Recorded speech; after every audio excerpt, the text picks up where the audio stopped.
US ambassador to NATO has threatened Russia with preemptive engagement over some of its missiles. The official claims Washington could strike to take them out, as she says they're in breach of a Cold War-era treaty.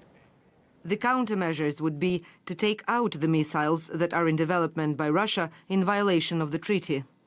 Well, let's get more on this. Nikki Aarons across this breaking story. What's behind the ambassador's pretty bold and, let's face it, aggressive statement here? Well, it's essentially a warning from Moscow. The US envoy to NATO, Kei Beilie Hutchinson, has said if Russia does not put a stop to its covert development of a banned cruise missile system, then the US will seek to destroy it before it's operational. The US believe that Russia is working on a ground launch system that would have the ability to launch a nuclear strike on Europe on short notice. Now, the development of such a system would be in breach of a Cold War treaty. This is the Intermediate Range Nuclear Forces Treaty. It's an historic accord. It was signed by President Reagan and Mikhail Gorbachev in 1987 and was a crucial step in bringing an end to the Cold War.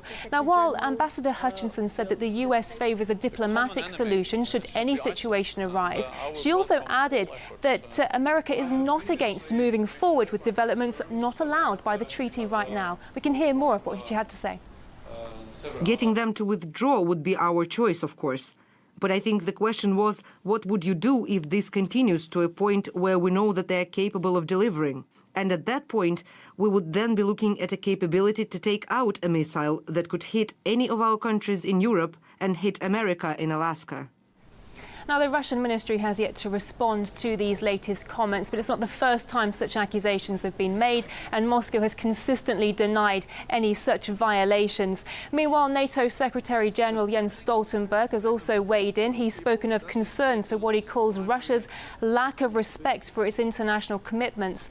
But such finger-pointing, we should point out, is nothing new when it comes to violations of this treaty. Reports in the Telegraph almost a year ago claimed that the US is already developing its own ground-based cruise missile in breach of the historic accord.